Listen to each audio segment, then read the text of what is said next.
salaamaaleykum Macky naa def Sall naka yi tey baa yaa ngi ci jàmm rek naka njaboot gi baa kenn woppul ma yow naka Mariam nu mu def mi ngi ci jàmm naka Amadou nu mu def ak biir bi baa ma ngi ci régime bi rek waaw góore moom nee ko góor du rëy noonu la de day def ay abdominaux moom tamit nag waaw góore moom oui ma s'il vous plaît Macky am nga 2 minutes sa temps am nga wallaay achi merci beaucoup waa bro mas ngaa xeexu booloo mosoo koo xeex loolu la kay doo xam fu kuy jóge damaa masoon arbitré benn match suñu équipe ak ñaari tali xam nga ñaari tali xam nga ko mooy gangster ñoom nga xam ne seeni joueur seeni booy ay gangster lañ samay doomu bàjjan lañ moo tax ma tuddee leen gangster suñuy kar lañ ci wàllum football wallaay agim waa ñaari tali loo leen xamal loo leen ñàkk xam-xam ne moom boo footballee ak ñoom match xaalis boo gañee xaalis bi du dem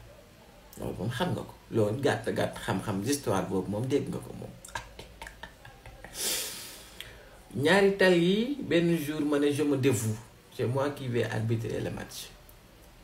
waaw ñu lonkal leen 2-0 yu amul benn werante match bi jeex rek mu jël xaalis bi ñëpp ba mu jekk rek jox capitaine benn équipe bi léegi xam nga xeex buñ naan xamoo fi coup bi jógee maanaam ba léegi mënuma laa wax kii ma dóor loolu da laa lay bañal Macky nga ñàkk a xam fi coup bi du jógee fi ñuy arrangé ñu naan xaalis bi dem ak xaalis bi day dem man daal jëm dégg naa rek ñu jam ma benn ma xalango wallaay archive jour boobu laa mujjee arbitré match li nga xew mii loolu la ci nar a dal maanaam doo xam fi coup bi di jógee lancement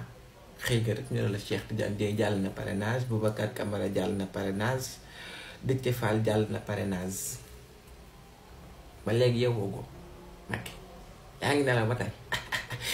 soxla nga ku la ñoppati nga yeewu yaa ngi nelaw ba tey boo yaakaaree ne sa Amadou Ba mii dina gañe wallaay Achim yaa ngi nax sa bopp sàll ngaay lam toore buuri gade léegi sama waay nga day yow bëgguma ñu dugal la coup perdu bal perdu bëgguma ñu dugal la ko wallaay Achim waaw góor wi ma naka Mariam nag nee ko mu ñëw jël si ci coffre yi dégg nga waaw góor waaw Kumba moom wallaay Achim tey daa Macky Sall gone gi moo xoromu rek